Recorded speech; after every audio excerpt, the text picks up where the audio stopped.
Audiobook constituído por Cristiane Batista, inscreva-se, grata. O sonho do besouro de Maio. Freud. Conteúdo do sonho. Ela se lembrou de que tinha 2 besouros de Maio numa caixa e precisava libertá-los, caso contrário ficariam sufocados. Abriu a caixa e os besouros estavam em estado de esgotamento. Um deles voou pela janela aberta, mas o outro foi esmagado pelo caixilho da janela enquanto ela a fechava a pedido de alguém. Sinais de repulsa. Análise. O marido da paciente estava temporariamente ausente de casa e a filha de 14 anos vinha dormindo na cama ao lado dela. Na noite anterior, a menina lhe chamará a atenção para uma mariposa que caíra em seu copo d'água, mas ela não a retirara e ficará penalizada pelo pobre inseto na manhã seguinte. O livro que estivera lendo à noite contava como alguns meninos haviam atirado um gato em água fervente e descreve as convulsões do animal. Essas foram as 2 causas precipitantes do sonho em si mesmas irrelevantes. Ela prosseguiu então no assunto da crueldade para com os animais. Alguns anos antes, quando passavam o verão em certo lugar, a filha da paciente havia sido muito cruel com os animais. Apanhava borboletas e pedia arsênico à mãe para matá-las. Numa outra ocasião, uma mariposa com um alfinete atravessando no corpo continuará a voar pelo quarto durante muito tempo. De outra feita, algumas lagartas que a menina estava guardando para que se transformassem em crisálidas morreram de fome. Numa idade ainda mais tenra, essa mesma menina tinha o hábito de arrancar as asas de besouros e borboletas. Mas hoje ficava horrorizada diante de todas essas ações cruéis. Tornara-se muito bondosa. A paciente refletiu a respeito dessa contradição. Ela lhe trouxe à lembrança uma outra contradição, entre a aparência e o caráter, tal como George Eliot a retrata em Adam Bede, uma moça que era bonita, porém fútil e ignorante, e outra que era feia, mas de caráter elevado, um nobre que seduziu a moça tola e um operário que tinha sentimentos e ações de verdadeira nobreza. Como era impossível, comentou ela, reconhecer essas coisas nas pessoas. Quem poderia imaginar, olhando para ela, que ela era atormentada por desejos sensuais? No mesmo ano em que a menina começara a colecionar borboletas, o distrito em que se encontravam tinha sido seriamente atingido por uma praga de besouro de Maio. As crianças ficaram furiosas com os insetos e os esmagavam sem piedade. Naquela ocasião, minha paciente vira um homem que arrancava as asas dos besouros de Maio e, em seguida, comia-lhes os corpos. Ela própria nascera em maio e se casara em maio.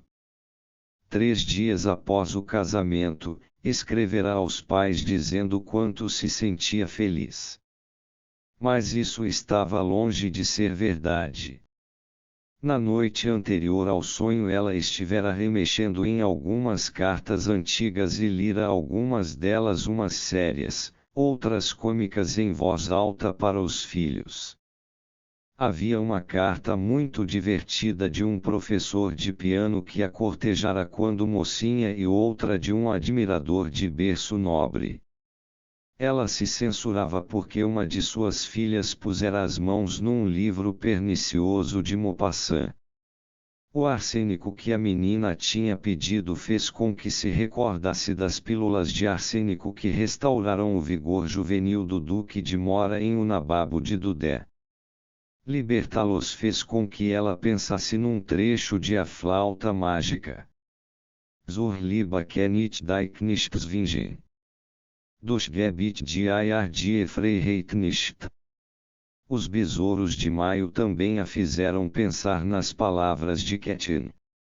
Verliebtjeu e em Kaferbiai este dormir.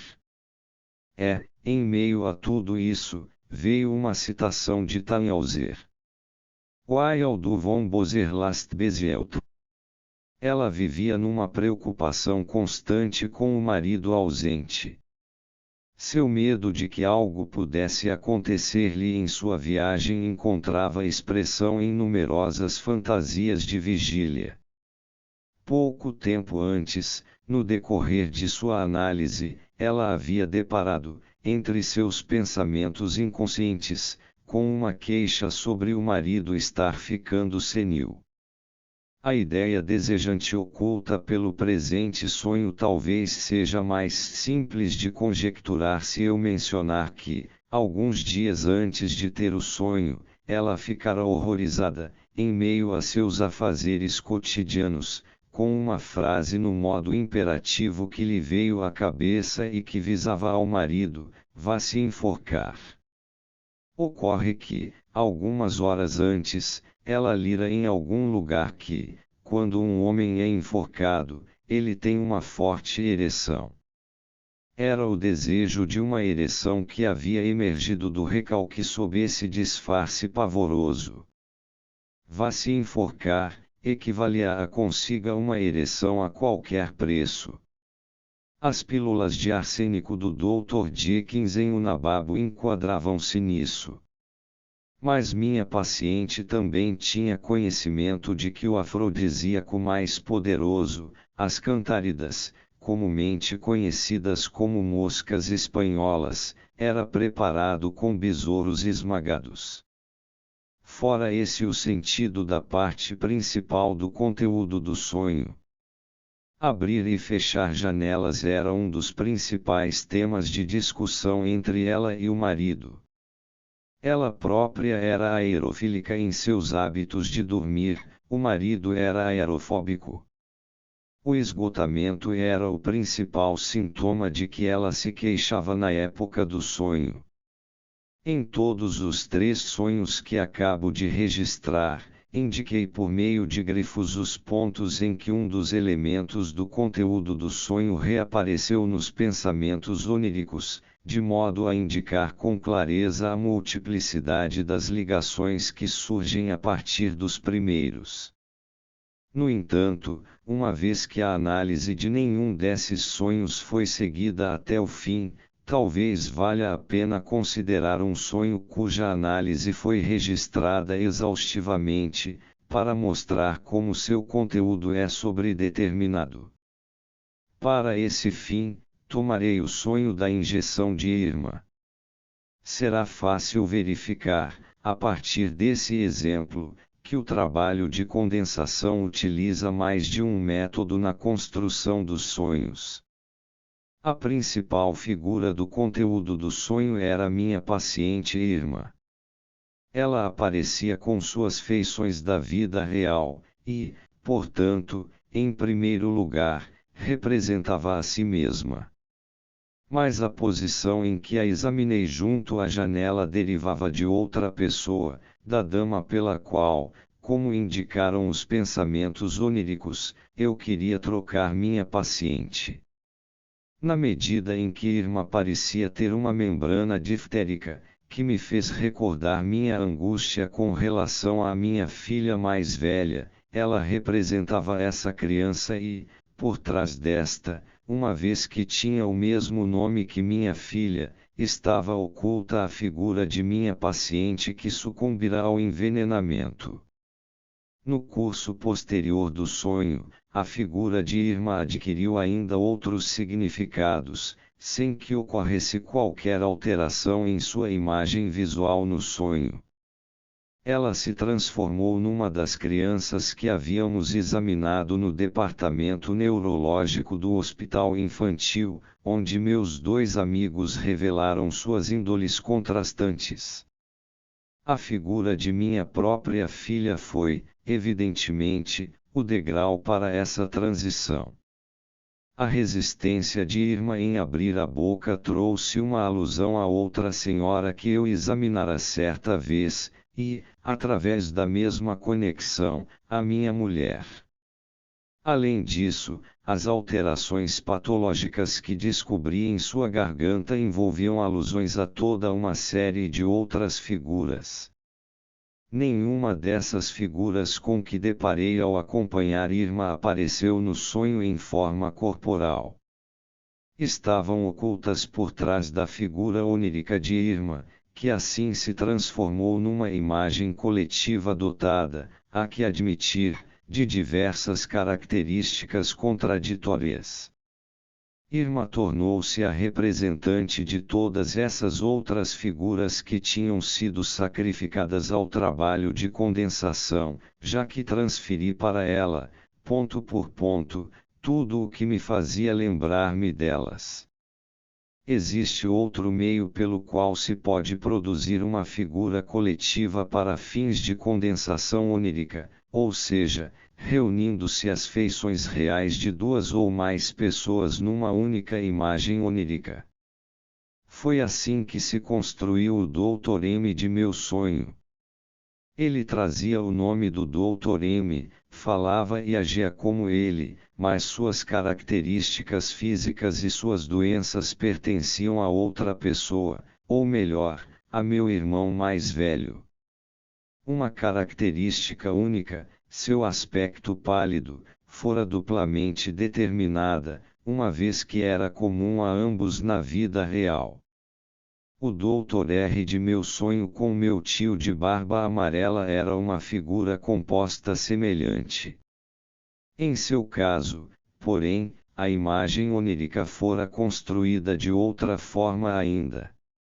Não combinei as feições de uma pessoa com as de outra, omitindo da imagem mnêmica, nesse processo, certos traços de cada uma delas. O que fiz foi adotar o procedimento por que Galton produzia retratos de família, a saber, projetando duas imagens sobre uma chapa única, de modo que certas feições comuns a ambas eram realçadas, enquanto as que não se ajustavam uma à outra se anulavam mutuamente e ficavam indistintas na fotografia. No sonho com meu tio, a barba loura emergia de forma proeminente de um rosto que pertencia a duas pessoas e que estava consequentemente indistinto, aliás, a barba envolvia ainda uma alusão a meu pai e a mim mesmo por meio da ideia intermediária de ficar grisalho. A construção de figuras coletivas e compostas é um dos principais métodos por que a condensação atua nos sonhos. Logo terei ocasião de abordá-los em outro contexto. A ocorrência da ideia de desenteria no sonho da injeção de Irma também teve uma determinação múltipla, primeiro, em virtude da sua semelhança fonética com difteria e, em segundo lugar, por causa da sua ligação com o paciente que eu enviara ao Oriente e cuja histeria não fora reconhecida. Outro exemplo interessante de condensação nesse sonho foi a menção nele feita a Própilos. O que estava contido nos pensamentos oníricos não era Própilos, mas Amilos. Poder-se-ia supor que um único deslocamento ocorrera nesse ponto na construção do sonho. Foi realmente isso o que aconteceu. Mas o deslocamento serviu às finalidades da condensação, como é provado pelo acréscimo que se segue à análise do sonho. Quando permiti que minha atenção se demorasse um pouco mais na palavra Própilos, ocorreu-me que soava como Propileu. Mas há Propileus não só em Atenas, como também em Munique. Um ano antes do sonho eu tinha ido a Munique visitar um amigo que estava gravemente enfermo na ocasião, o mesmo amigo a que aludi inequivocamente no sonho por intermédio da palavra trimetilamina, que ocorreu logo depois de Própilos. Deixarei de lado o modo surpreendente como, nesse caso, tal como em outras análises de sonhos, utilizam-se associações da mais variada importância intrínseca para estabelecer ligações de ideias, como se tivessem peso igual, e cederei à tentação de apresentar, por assim dizer, uma imagem plástica do processo pelo qual os amilos, nos pensamentos oníricos, foram substituídos por própilos no conteúdo do sonho. Por um lado, vemos o grupo de representações ligado a meu amigo Otto, que não me compreendia, que tomava partido contra mim e que me presenteara com um licor com aroma de amilo. Por outro, vemos ligado ao primeiro grupo por seu próprio contraste o grupo de representações relacionado com meu amigo de Berlim, que de fato me compreendia, que tomava meu partido, e a quem eu devia tantas informações valiosas que tratavam, entre outras coisas, da química dos processos sexuais. As causas excitantes recentes, os instigadores reais do sonho determinaram o que iria atrair minha atenção no grupo Otto. O amilo se achava entre esses elementos selecionados, que estavam predestinados a fazer parte do conteúdo do sonho. O copioso grupo Wilhelm veio à tona precisamente por estar em contraste com Otto, e nele se enfatizaram os elementos que faziam eco aos que já tinham sido despertados em Otto. Ao longo de todo o sonho, de fato, fiquei tentando trocar alguém que me aborrecia por alguém que pudesse oferecer um contraste agradável em relação a ele. Ponto por ponto, eu evocava um amigo contra um opositor. Assim, o amilo do grupo Otto produziu no outro grupo lembranças do campo da química. Dessa maneira, a trimetilamina, que recebia apoio de várias direções, penetrou no conteúdo do sonho. O próprio amilo poderia ter entrado sem alteração no conteúdo do sonho, mas ficou sob a influência do grupo Wilhelm, pois toda a gama de lembranças abrangida por esse nome foi vasculhada para que se encontrasse algum elemento que pudesse proporcionar uma determinação bilateral para amilos. Própilos estava intimamente associado com amilos, e Munique, do grupo Wilhelm, com seu propileu, vinha a seu encontro. Os dois grupos de ideias convergiram para própilos-propileu, e, como que por um ato de conciliação, esse elemento intermediário foi o que penetrou no conteúdo do sonho. Aqui se construiu uma entidade intermediária comum que admite a determinação múltipla. É evidente, portanto, que a determinação múltipla deve tornar mais fácil a um elemento impor-se ao conteúdo do sonho. No sentido de estruturar um elo intermediário dessa natureza, a atenção é deslocada, sem hesitação, daquilo que é realmente pretendido para alguma associação vizinha. Nosso estudo do sonho da injeção de Irma já nos permitiu adquirir certo discernimento dos processos de condensação no decorrer da formação dos sonhos. Podemos observar alguns de seus detalhes, tais como o modo como se dá preferência aos elementos que ocorrem várias vezes nos pensamentos do sonho, como se formam novas unidades, sob a forma de figuras coletivas e estruturas compostas, e como se constroem entidades intermediárias comuns. As demais questões relativas à finalidade da condensação e aos fatores que tendem a produzi-la não serão levantadas até que tenhamos considerado toda a questão dos processos psíquicos que atuam na formação dos sonhos. Contentar-nos-emos, por ora, em reconhecer o fato de que a condensação onírica é uma característica notável da relação entre os pensamentos oníricos e o conteúdo do sonho. O trabalho de condensação nos sonhos pode ser percebido com o máximo de clareza quando lida com palavras e nomes. É verdade, em geral, que as palavras são frequentemente tratadas, nos sonhos, como se fossem coisas, e por essa razão tendem a se combinar exatamente do mesmo modo que as representações de coisas. Os sonhos desse tipo oferecem os mais divertidos e curiosos neologismos. 1. Certa ocasião, um colega médico me enviou um artigo que tinha escrito, no qual a importância de uma recente descoberta fisiológica era, em minha opinião, superestimada, e no qual, acima de tudo, o assunto era tratado de maneira demasiado emocional. Na noite seguinte, sonhei com uma frase que se referia claramente a esse artigo. Está escrito num estilo positivamente norectal. A análise dessa palavra causou-me, de início, alguma dificuldade. Não havia dúvida alguma de que era uma paródia dos superlativos alemães colossal e piramidal, mas sua origem não era muito fácil de adivinhar.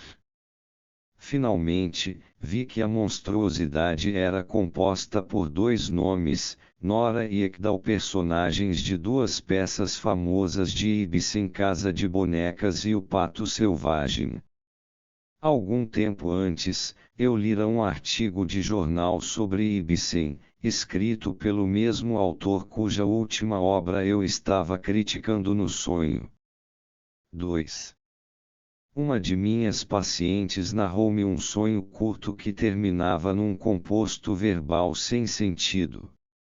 Sonhou que estava com o marido numa festa de camponeses e dizia: "Isso vai terminar num mais tumulto geral." No sonho, ela experimentava uma vaga sensação de que se tratava de uma espécie de pudim de milho, uma espécie de polenta.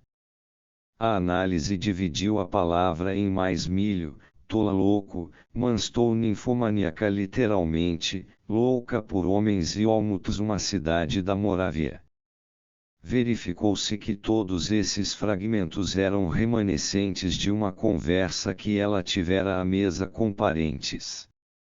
As seguintes palavras estavam por trás de mais, além de uma referência à exposição do jubileu recém-inaugurada Meissen, uma figura de porcelana de Meissen Dresden representando um pássaro. Miss, a governanta inglesa de seus parentes, acabara de partir para Olmutz, e mais, termo judaico de gíria empregado em tom de brincadeira para significar repulsivo. Uma longa cadeia de ideias e associações partia de cada sílaba dessa confusão verbal. 3.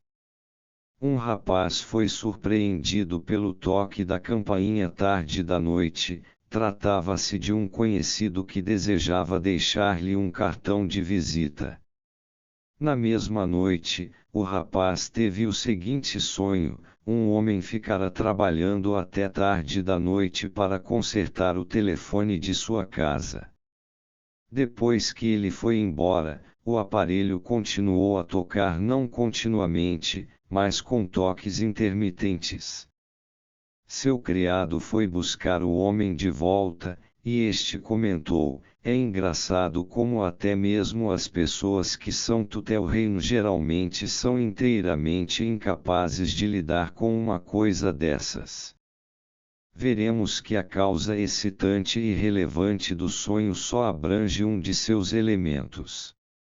Esse episódio só adquiriu alguma importância pelo fato de o sonhador tê-lo colocado na mesma série de uma experiência anterior, que, apesar de igualmente irrelevante em si, recebera da imaginação dele um significado substitutivo.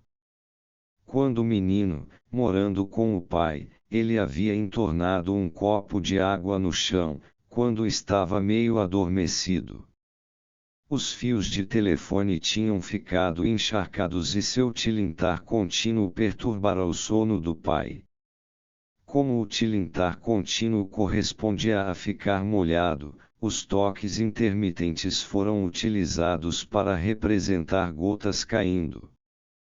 A palavra tutelreino pôde ser analisada em 3 sentidos, e levou, dessa maneira, a 3 dos assuntos representados nos pensamentos oníricos. Tutel é um termo jurídico para designar guarda-tutela. Tutel, ou possivelmente tuttel, é também um termo vulgar para o seio feminino.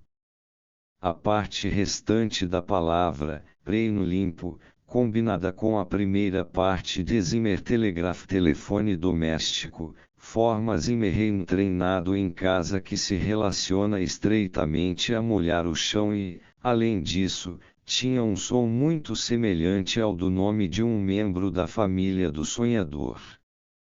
4. Num sonho confuso e um tanto extenso que eu mesmo tive, cujo ponto central parecia ser uma viagem marítima, a escala seguinte parecia chamar-se Hirse, e depois dela vinha Flies. Esta última palavra era o nome de meu amigo de B, que muitas vezes fora o objetivo de minhas viagens. Hirse era um composto. Parte dela derivava de nomes de lugares ao longo da ferrovia suburbana perto de Viena, que tão frequentemente terminam em I, Etzing. Lise, Modlin, Medelitz, Meaedeliciae, era seu antigo nome, ou seja, Meine Freud, meu deleite. A outra parte derivou-se da palavra inglesa hearsay, boato. Esta sugeria calúnia e estabeleceu a ligação do sonho com seu instigador irrelevante da véspera, um poema no periódico Fliegende-Blatter sobre um anão caluniador chamado Sagteratergesagt disse que disse. Se a sílaba I fosse acrescentada ao nome Flies, teríamos Vlissingen, que era com certeza a escala na viagem marítima que meu irmão fazia sempre que vinha da Inglaterra nos visitar. Mas o nome inglês para Vlissingen é Flash, que em inglês significa enrubescer, o que me fez lembrar dos pacientes que tratei por sofrerem de ereutofobia, e também de um artigo recente de Bestereu sobre essa neurose, que me causara certo aborrecimento. 5. Em outra ocasião, tive um sonho que consistia em 2 partes separadas. A primeira parte era a palavra autodidasker, da qual me recordava nitidamente. A segunda era a reprodução exata de uma fantasia curta e inofensiva que eu produzira alguns dias antes. Essa fantasia era no sentido de que, quando encontrasse o professor N da próxima vez, eu deveria dizer-lhe, o paciente sobre cujo estado eu recentemente o consultei está, na verdade, sofrendo apenas de uma neurose, justamente como o senhor suspeitava. Assim, o neologismo autodidasker precisava satisfazer 2 condições. Em primeiro lugar, deveria ter ou representar um sentido composto, e em segundo, esse sentido deveria estar firmemente relacionado com a intenção, que eu reproduzira na vida de vigília, de me desculpar junto ao professor N. A palavra autodidasker pôde ser com facilidade decomposta em autor-autor, autodidacta-autodidata e lescar, com a qual também associei o nome de La Salle. A primeira dessas palavras levou à causa precipitante do sonho desta vez, uma causa significativa. Eu dera à minha mulher diversos volumes de autoria de um célebre escritor que era amigo de meu irmão, e que, como fui informado, era natural da minha região de nascimento, J.J. David. Uma noite, ela me falou da profunda impressão que lhe havia causado a trágica história de um dos livros de David a respeito da maneira como um homem talentoso se arruinara, e nossa conversa se voltou para um exame dos danos de que víamos indícios em nossos próprios filhos. Sob o impacto do que estivera lendo, minha mulher externou uma preocupação com as crianças, e eu a consolei com o comentário de que aqueles eram precisamente os perigos que podiam ser afastados por meio de uma boa educação. Meu fluxo de ideias prosseguiu no decorrer da noite. Tomei a preocupação de minha mulher e entremeei nela todo tipo de outras coisas. Um comentário feito pelo autor a meu irmão sobre o tema do casamento indicou a meus pensamentos um caminho pelo qual eles poderiam vir a ser representados no sonho.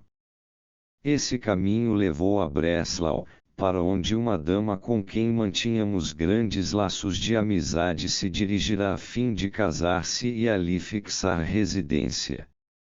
A preocupação que eu sentia com o perigo de cair na ruína por causa de uma mulher, pois esse era o cerne de meus pensamentos oníricos, encontrou um exemplo em Breslau nos casos de Lescar e La Salle, o qual possibilitou dar uma imagem simultânea das duas maneiras por que essa influência fatal pode ser exercida. Cherchez la femme, a frase em que esses pensamentos podiam ser resumidos, levou-me, tomada em outro sentido, a meu irmão ainda solteiro, cujo nome é Alexander. Percebi então que Alex, a forma abreviada do nome pela qual o chamamos, tem quase o mesmo som de um anagrama de Lescar, e que esse fator devia ter tido sua participação na condução de meus pensamentos pelo caminho via Breslau. No entanto, o jogo que eu aqui fazia com nomes e sílabas tinha ainda outro sentido.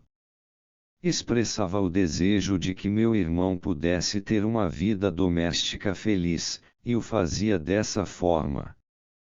No romance de Zola sobre a vida de um artista, Hélio Euvry, cujo tema deve ter estado próximo de meus pensamentos oníricos, o autor, como se sabe, introduziu a si mesmo e a sua própria felicidade doméstica como um episódio. Ele aparece sob o nome de Sanduz. É provável que se obtenha essa transformação da seguinte maneira: se escrevemos Zola de trás para a frente, o tipo de coisa que as crianças tanto gostam de fazer, chegaremos a los. Sem dúvida, isso parecia muito pouco disfarçado. Assim, ele substituiu ao, que é a primeira sílaba de Alexander, por Sandy, que é a terceira sílaba do mesmo nome, e assim nasceu Sanduz. Meu próprio autodidasque surgiu da mesmíssima forma. Devo agora explicar como foi que minha fantasia de dizer ao professor N que o paciente que ambos havíamos examinado sofria apenas de uma neurose se insinuou no sonho. Pouco antes do fim de meu ano de trabalho, iniciei o tratamento de um novo paciente que frustrou por completo meus poderes de diagnóstico. A presença de uma grave doença orgânica, talvez alguma degeneração da medula espinhal, sugeriu-se acentuadamente, mas não pôde ser estabelecida. Teria sido tentador diagnosticar uma neurose, o que teria solucionado todas as dificuldades, não fosse o paciente haver repudiado com tanta energia a história sexual sem a qual eu me recuso a reconhecer a presença de uma neurose. Em minha perplexidade, procurei ajuda do médico a quem, como muitas outras pessoas, respeito mais do que qualquer outro homem, e perante cuja autoridade estou inteiramente pronto a me inclinar. Ele escutou minhas dúvidas, disse-me que eram justificadas, e então emitiu sua opinião: mantenha o homem em observação, deve ser uma neurose. Como soubesse que ele não partilhava de meus conceitos sobre a etiologia das neuroses, não apresentei minha contra-argumentação, mas não escondi meu ceticismo. Alguns dias depois, informei ao paciente que nada podia fazer por ele e recomendei que procurasse outra orientação. Diante disso, para meu intenso espanto, ele começou a se desculpar por ter mentido para mim.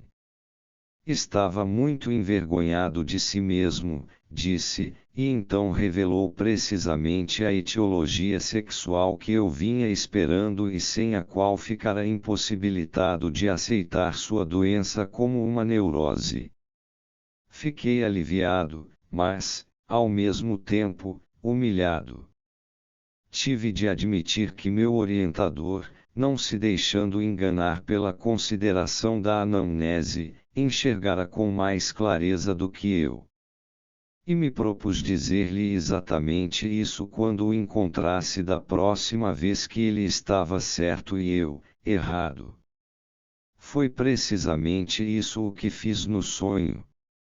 Mas que espécie de realização de desejo teria havido em confessar que eu estava errado? Estar errado, porém, era justamente o que eu desejava. Eu queria estar errado em meus temores, ou, para ser mais exato, queria que minha mulher, cujos temores eu adotara nos pensamentos do sonho, estivesse enganada. O tema em torno do qual girava a questão de certo ou errado no sonho não estava muito longe daquilo com que os pensamentos do sonho estavam realmente relacionados. Havia a mesma alternativa entre prejuízo orgânico e funcional causado por uma mulher, ou, mais apropriadamente, pela sexualidade, paralisia tabética ou neurose. O tipo de morte de La Salle podia ser displicentemente classificado nesta última categoria. Nesse sonho de trama cerada e, depois de cuidadosamente interpretado, muito transparente, o professor N desempenhou um papel não só por causa dessa analogia e do meu desejo de estar errado, e em virtude das suas ligações incidentais com Breslau e com a família de nossa amiga que ali se fixara após o casamento, como também por causa do seguinte episódio que ocorreu no fim de nossa consulta.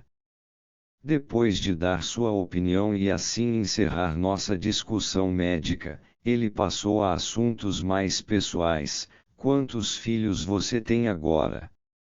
6. Ele fez um gesto de admiração e interesse. Meninas ou meninos? 13. São meu orgulho e meu tesouro. Bem, então, trate de se prevenir. As meninas são bastante seguras, mas educar meninos leva a dificuldades mais tarde.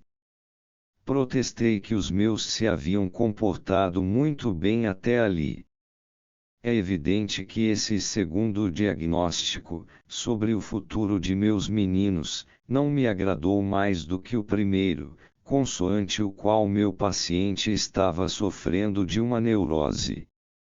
Assim, essas duas impressões estavam ligadas por sua contiguidade, pelo fato de terem sido experimentadas numa mesma ocasião, e, ao inserir a história da neurose em meu sonho, eu a estava colocando em lugar da conversa sobre criação de filhos, que tinha mais ligação com os pensamentos do sonho, já que se referia tão de perto às preocupações posteriormente externadas por minha mulher.